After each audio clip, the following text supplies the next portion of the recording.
You're listening to Compliance Conversations, your inside scoop on all things healthcare compliance, auditing, and coding.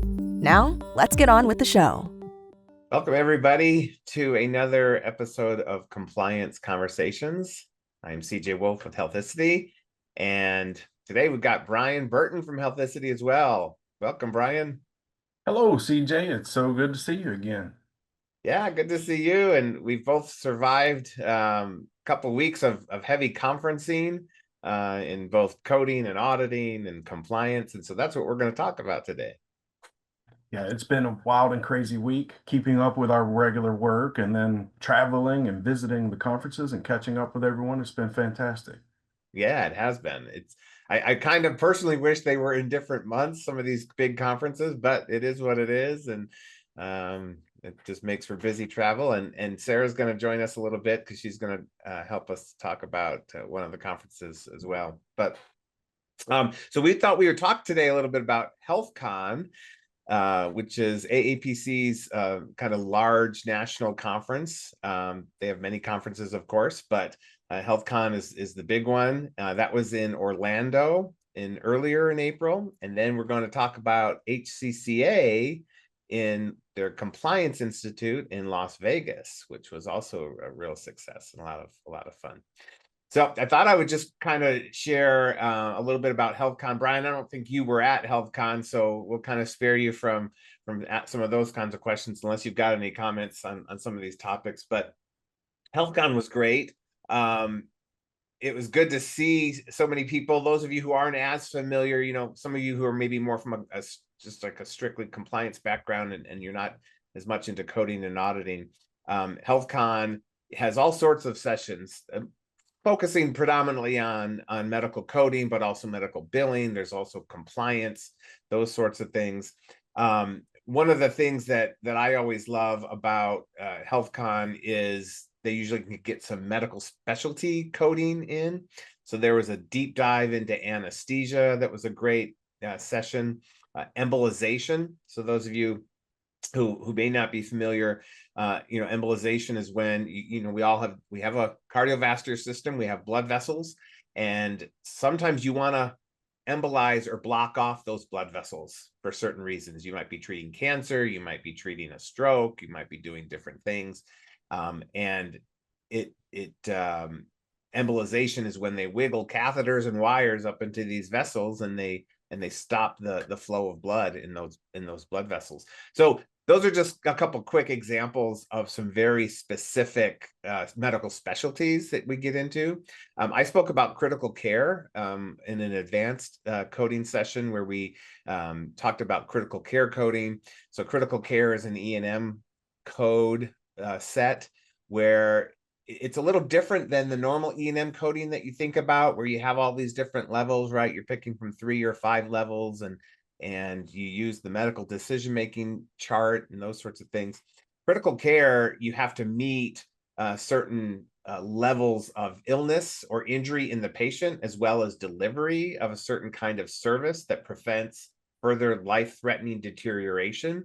And so there's all these words about what is critical care and when has it been administered. It's also a time-based code, and it really comes down to deciphering the medical record.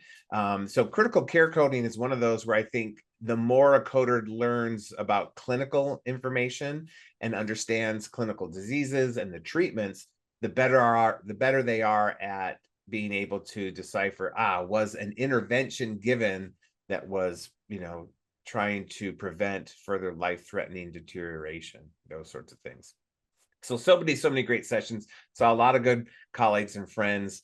But I also wanted to ask Sarah a little bit about the booth. I know, with Healthicity, two of the major products, right, are Compliance Manager and Audit Manager. But Audit Manager had some pretty big announcements, I think, in that booth. Sarah, tell us a little bit about what was announced and how just that whole booth experience was, as far as you know. Absolutely. Yes. And you're right. We just released Audit Manager Plus, which is our newer version. And we were really excited to kind of have a bigger presence at HealthCon this year and we did a demo that was highlighted for the whole conference, where Aaron Whitelock and Debbie Buchanan highlighted that new product. And it's exciting because we're helping auditors streamline their workflows, and this product has some really great new features. And so we were able to show individuals, and it's always fun because, as you guys know, clients will come by and say hello, and we're getting to meet them on a face-to-face basis. And then also, I like to call them just kind of our little fan club. I'll have tons of people come by and just say, "Oh, I love your webinars. Is CJ, where's Brian?" And they're just excited to get to meet these people that you kind of feel like you have this relationship with because you see them almost, a few times a month, and you're learning from them. And it's really fun to make those connections. And then, as well as just people coming by that don't know what Healthicity is or what we do. And so it's a great opportunity to let them know and add to our fan club. So HealthCon was really fun, and we look forward to being there next year in Dallas. Yeah, great. Well, thanks for sharing that. And I'll share one last thing on HealthCon, and then we can maybe transition to HCCA. And this is kind of a transition because the other session I spoke in was about compliance. So they do have a lot of compliance sessions. And so I spoke about what Brian and I have been speaking about for the last year or so, the OIG's guidance, the new guidance documents, really good discussion to hear how other people are approaching compliance and those sorts of things. And so maybe that's a good segue, Brian, into HCCA. What do you think of it? So this was in Vegas. It was just a couple days ago. So we're recording this beginning of May. It was last week, April 20 something through May 1st or something like that. Yes, last so it's May 5th, but we are just 3 days post conference, and it was fantastic. It was great to see many of our peers and customers and prospective customers alike and visit us at the booth. It was fantastic. I had an opportunity to attend numerous sessions, and found the reoccurring themes of artificial intelligence, our effectiveness of compliance, both from an OIG and a DOJ perspective. There were several presentations using each of the two methodologies as catalysts to understand how compliance works in a healthcare environment. And then we also had an opportunity to hear from CMS directly and our new CMS administrator, Kimberly Brandt. And so there were, I don't know what the exact number, but the main banquet hall was nearly full, which was good to see. I think if I were subjectively counting, we had more people in attendance in Vegas than we did last year in Nashville. So it was a lot of fun. That's awesome. Yes, and I was also able to attend in person for a day or so, and then I participated virtually, which was nice. I wish I could have been in person all of the days, but just having that option as an attendee to, if you can only be there a little bit, and then to see some of these virtual sessions. So I participated virtually in the later sessions, and it was really good. And maybe we'll just briefly talk about kind of the kind of a big difference in the feel. A lot of us are used to seeing a lot of government speakers at HCCA, and a lot of us go to a lot of those sessions. So OIG, normally we almost always hear from the Inspector General. So there was an absence there. And the only government speaker that I'm aware of was Kim Brandt, who has spoken in conferences and has been involved in healthcare at the government level for decades. She's a wonderful person. But we all kind of felt like there was a little bit of a difference, quite a bit of a difference, because we're used to hearing those government speakers. And so that was an absence. I actually missed the session. She was the keynote. Kim Brandt was the keynote on a Tuesday morning, and I missed that one. But it sounds like you were present. I don't know if you have any thoughts, and I know a lot of people are probably thinking, politically, the new administration and are thinking, is the sky falling and different things. And yes, there's definitely changes, and we felt that. And not to get into maybe the political side of things, but just from a compliance conference attendee perspective, just what was your general thought? Yeah, I do think it was one. It was awesome to see Kim speak again, right? I think if I recall correctly, she said she's on her third tour duty at CMS. And keep in mind too, from an administration standpoint, the conference was just at the tail end of the first 100 days of the new administration. Kimberly said that Dr. Oz had recruited her to come back and could persuaded her really to come back to CMS for a third tour. Um, and with the purpose of aligning to that message from the new administration that they want to make America healthy again. And so it was good to hear directly from CMS and their emphasis on fraud, waste, and abuse. I took a few notes. I mean, they very purposely, I think Dr. Oz is quoted as, they want to wage war on fraud, waste, and abuse, and it's all hands on deck to do so. That idea of or any idea that CMS and OIG DOJ are going to steer away from compliance and fraud, waste, and abuse activities, I think would be a misconception. Yeah. The tools and techniques may change. And we heard directly from Kim. She talked about her experience working directly with the DOJ team and how they were using technology and specific algorithms to identify potential waste and abuse opportunities, and that may even lead to fraud. She gave a really clear picture of how even in her first 30 days of being there back as the administrator, that they were making definitive changes and definitive steps forward to prevent fraud, waste, and abuse. Uh, she did say that while they were going to be more aggressive in finding fraud, waste, and abuse, the intent was to be collaborative with providers, right? She was very clear that there was no intent to drive, fraud, to drive providers out of business, right? Unless Right. you're committing fraud, and and those civil and criminal penalties stack up, right? Their goal at CMS is to be an education center and protect the integrity of the program. Yeah. Well, and I heard similar things. So I attended on the next day a virtual session. I was virtual. He was there. Gregory Dembski, who for years was with the OIG, and I think just in the last couple years has gone into kind of the private practice. But he shared some interesting perspectives. He was actually supposed to speak with Kim Brandt in that session, but she was not able to speak in that one, I guess. But he spoke, and I'm just paraphrasing. This was my takeaway, so if I misspeak, it's my mistake, not his. But my general impression was he was saying, look, he'd been with OIG for decades and had worked through many different administration changes, and he said, look, every administration changes their priorities. That's kind of the whole process. That's the whole point of elections, and people change priorities. But he said overall, from a compliance perspective, he didn't see any like major shift in the False Claims Act in particular. I think he did mention, there's been comments and announcements about the Foreign Corrupt Practices Act and those sorts of things, which do affect compliance programs. Maybe not a lot in the healthcare space if you're only in the United States as much.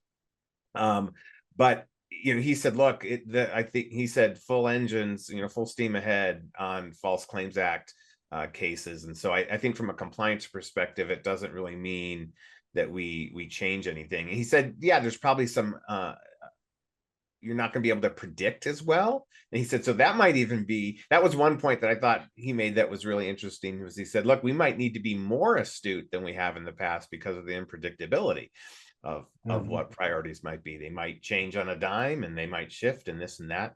And so I thought his session was really good. I thought it was very reasoned, and he kind of walked through then evidence that he's seen that this is still, this is still moving forward.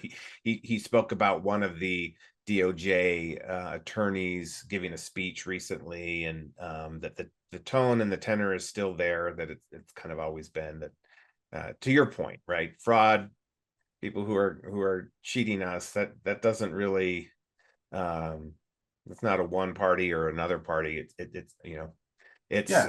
those are U.S. tax dollars, and I've yet to see any administration who doesn't go after that. And he also spoke about how he was in the government during the first Trump administration, so he kind of just shared things, and I thought gave a really good perspective. So I don't know if the HCCA if these are going to be recorded. I think they were recorded, the virtual ones, and I think they're probably going to be available. So if you attended, once those become available, that might be a good one to listen to as well.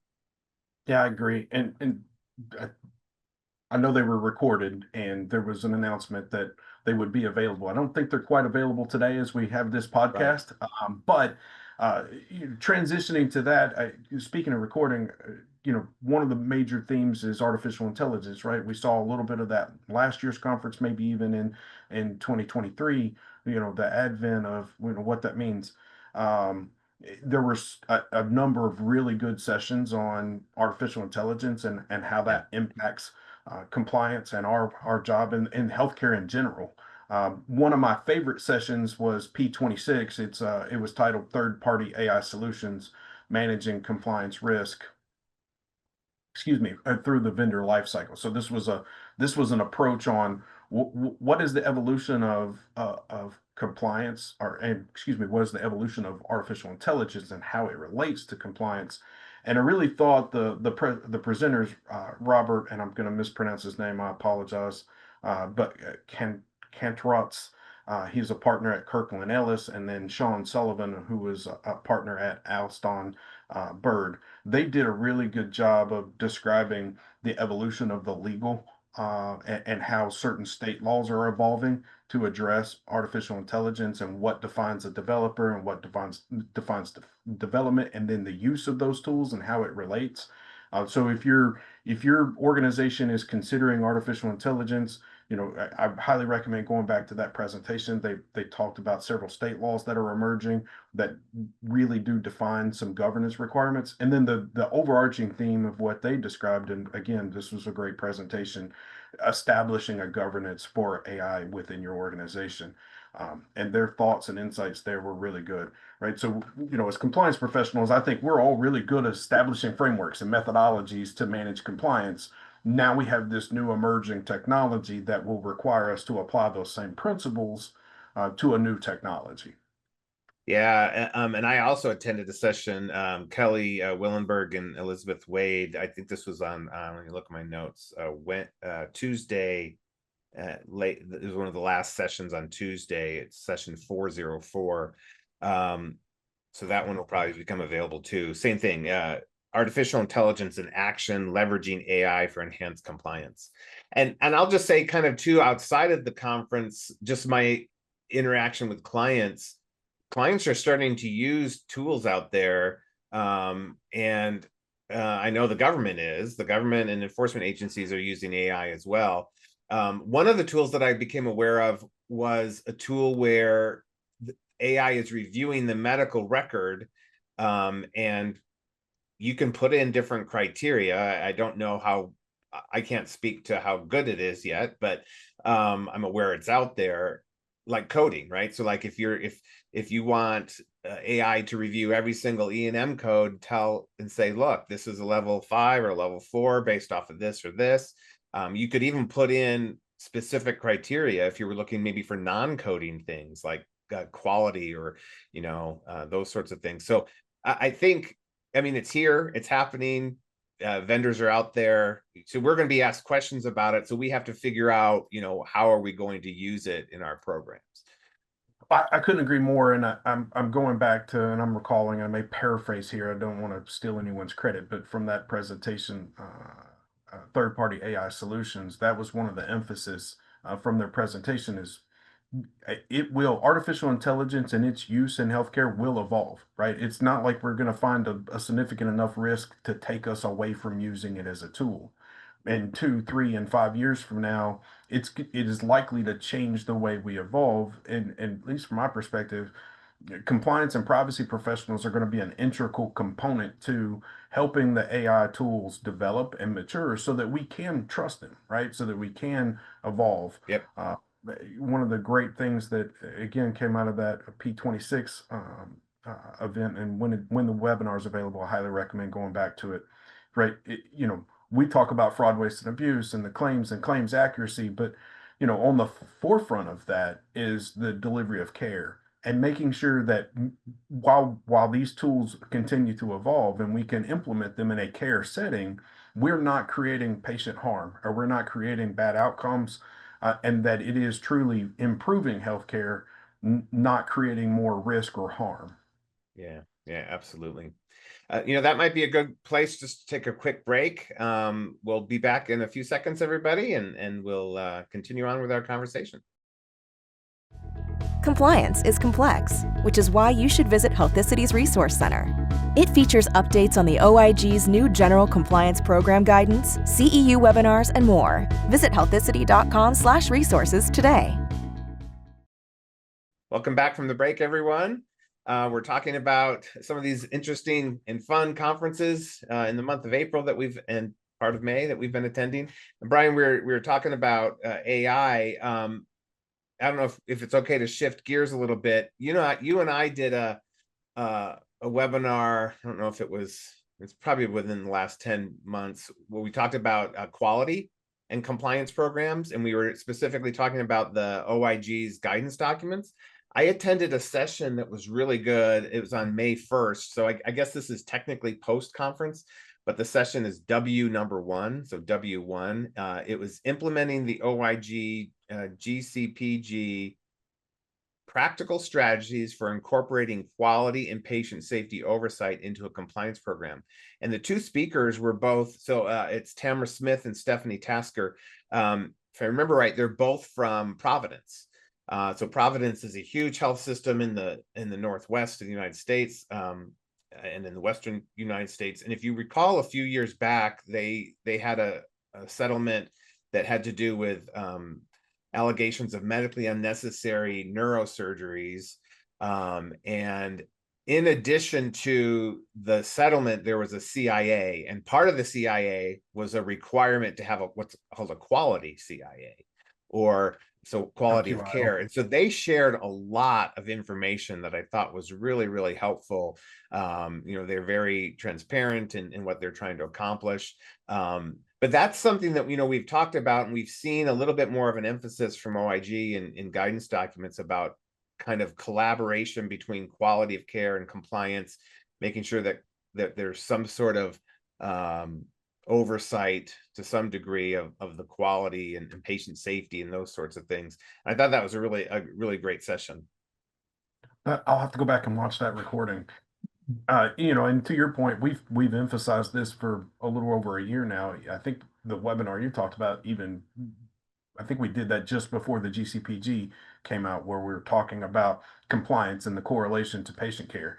And of course, we saw in November of 2023 with the GCPG, the very purposeful inclusion of quality of care and quality care improvements, and how that relates and what our responsibilities are as compliance programs to reinforce and support those initiatives being the basis in which we operate. Right? It's one thing to have fraud, waste, and abuse activities, but above all, it's the delivery of care and taking care of the individual that takes the precedent. Yeah. And they did talk about how they did not interpret, nor do I think either of us interpret those OIG guidance documents to say compliance takes over quality of care, right? It's a different set of skills and expertise and subject matter, but just understanding what they're doing and how they're doing it, and making sure that those people that are involved in quality and patient safety also have a voice in compliance. And so I was rereading the GCPG, and it talked about how the compliance committee should probably have somebody with expertise or leadership authority from the quality and patient safety area on the compliance committee. And so I thought that it was interesting to see things that we've talked about in guidance documents, and then a presentation that was very thoughtful on how they're trying to approach that in real life. And so that was really helpful for me to see that. And to that, transitioning from quality, we haven't touched on specific DOJ and their evaluation, but again, that their guidance document was also updated recently. But there was a session called 108, Understanding the DOJ's Evaluation of Corporate Compliance Programs, which was led by Jason Erlin Spiel, forgive me, Jason, and Henry Leventis.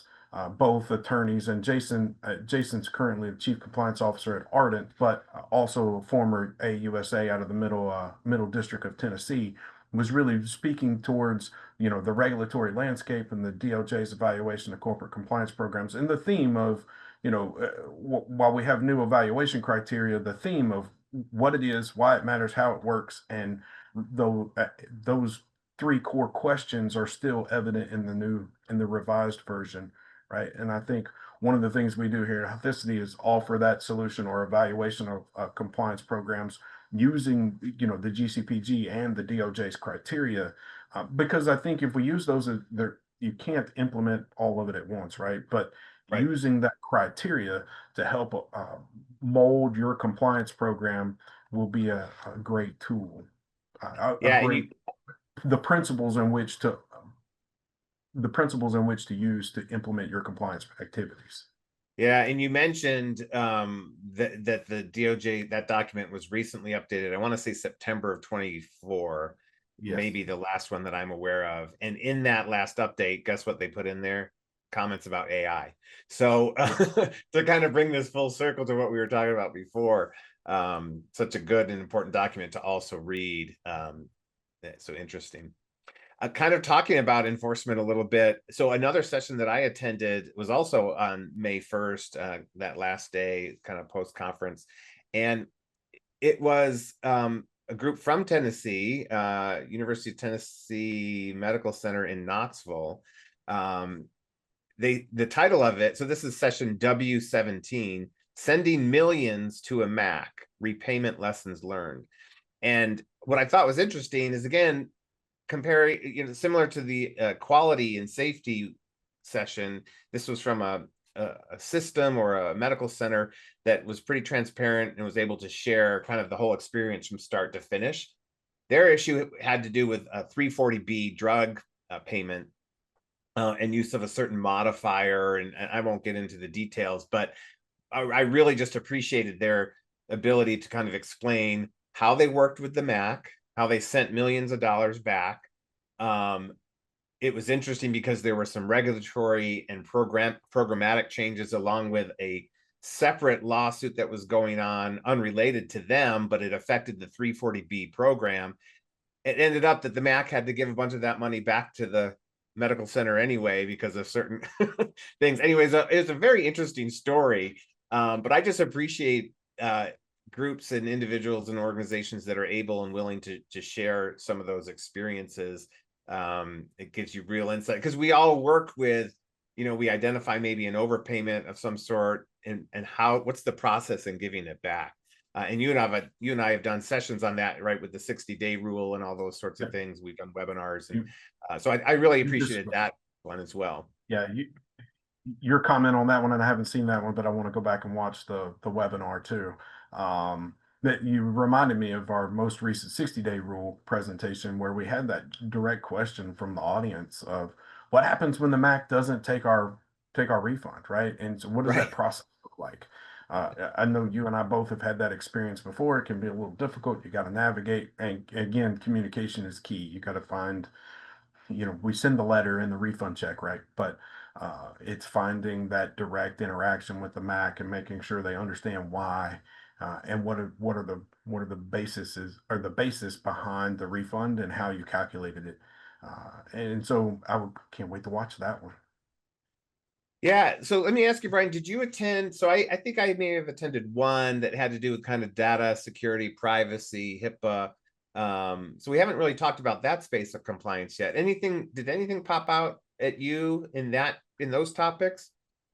Oh, I'm perfectly transparent. Got to go back and watch some of those. All of the HIPAA in security sessions that I wanted to attend conflicted with the OIG and DOJ items that I was wanting to see, and I have not seen the Wednesday and Thursday sessions yet. But to your point, those things are evolving. There's the proposed rule the proposed final rule to the security rule, which is not yet in effect, right? It's still proposed, right? And it could still evolve significantly, considering some of the changes that we've seen through the OIG, CMS, DOJ, and the OCR, we may see a delay in that release of the final rule or it to go into effect. But I think it's key that we continue to monitor those things. And then to circle back to AI, um, the way we implement technical security in today's workforce is continually evolving, right? The threats change, our responses have to change in correspondence. And so, and we have a number of other educational sessions where you and I have done these together. Healthicity, I've done several with other CISOs and other the security experts, right?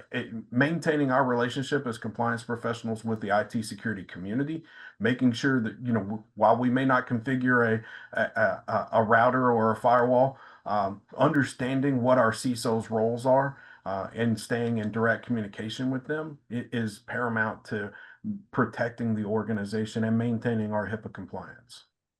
Yeah, one of the sessions that I usually like to attend, but there was a conflict for me, was they usually do this privacy officer roundtable. And sometimes there's a part 1 and a part 2. And I think there was a part 1 and part 2 this year as well. It's usually in the pre-conference, so it's Monday.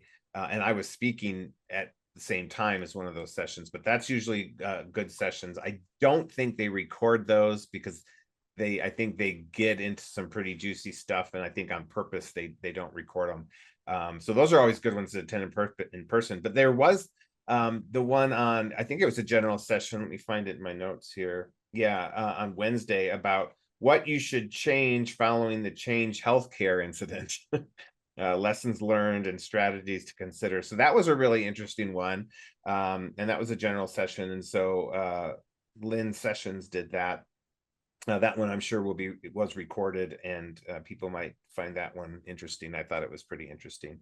I'll mention too, I just mentioned that I was speaking, maybe I'll just highlight really quickly what we were talking about. So we were doing physician compliance.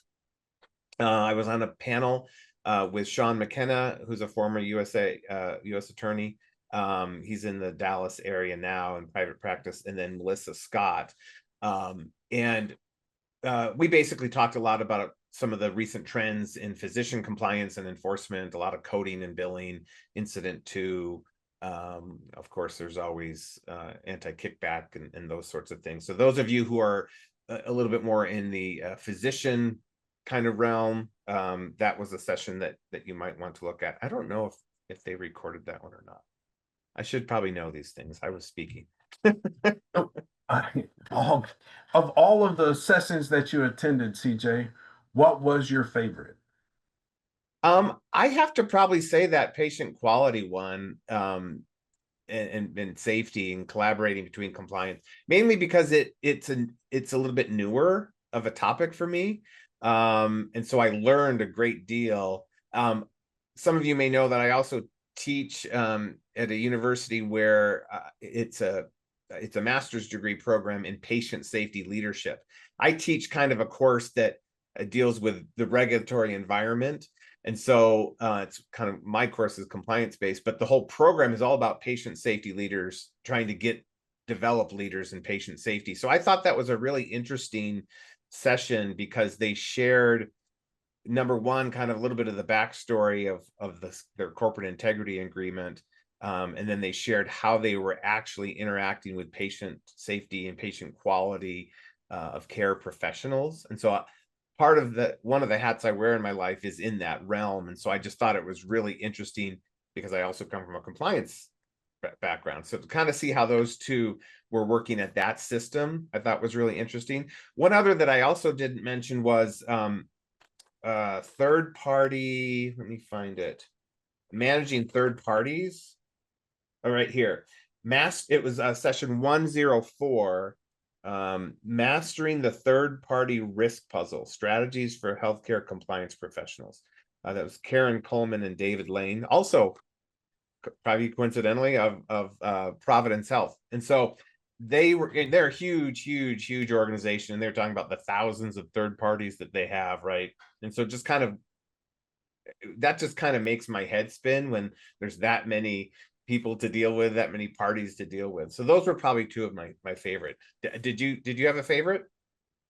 My favorite was probably Kimberly Brandt's, the general session on CMS, just because I think it was the core of kind of what we'll see from this administration. And it gave us some insights on how not only the CMS, but maybe how OIG, DOJ, and OCR will stay the course from a compliance perspective. And I think that was my key takeaway is you mentioned it earlier, administrations change sometimes every 4 years, almost inevitably every 8 years, right? There are evolutions from administration. Right. Our responsibility as compliance professionals to combat fraud, waste, and abuse and to maintain our compliance programs will likely only be adjusted some from administration to administration. And then Yeah. my second favorite was the third party AI solutions managing the compliance risk. I really thought, you know, I genuinely feel as compliance professionals, we have to embrace this technology. We have to understand and how it influences our jobs and how it influences our ability to deliver care, and then how that delivery of care may change and what our compliance tools and techniques may need to evolve to adjust similarly. Yeah, absolutely.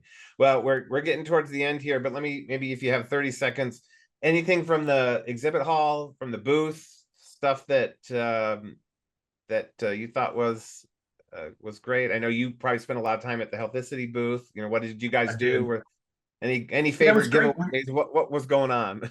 We saw, had a chance to connect with several clients, a couple that I had not met yet in person, and so that was fantastic. It's always good, the HCCA, some of the HCCA board members circled through the exhibit hall, thanking the exhibitors for their contributions. It was really good to see, both friend and foe. There are tons of good solutions on the market. Many of those individuals we know, and they know us, and we have a good time. There's a bit of friendly competition, but it was really good to connect with the people, right? You can never replace Zoom is fantastic, but it's always good to connect in person and talk to all of the individuals that care about compliance. That's right. And so I think looking towards next year, is it their 30th? Let's see, this was the Yes, 20, the this was the 30th. 29th. So their Yep, 30th annual Compliance Institute it's in in Orlando, I Orlando. think. Yeah. Yep, So, at yeah. Universal. So gonna be warmer. It was. I think they tell me it was unseasonably cool in Las Vegas. Right. It was pretty cool, or temperature cool, in Las Vegas this year. But it will be decidedly warmer in for the 30th in Orlando. Awesome. Well, thanks, Brian, for all your thoughts and insights into what you gleaned from the conference. It was good. And so thanks for being with us today. Yeah, thank you. Have a wonderful day. And thanks everyone for listening. As always, we invite you to share with us either a speaker or a guest that you think might be a good guest for the podcast, or if you have a topic that you'd like to listen and want addressed by us, we'd love to have that feedback from you. So until next time, everyone, take care.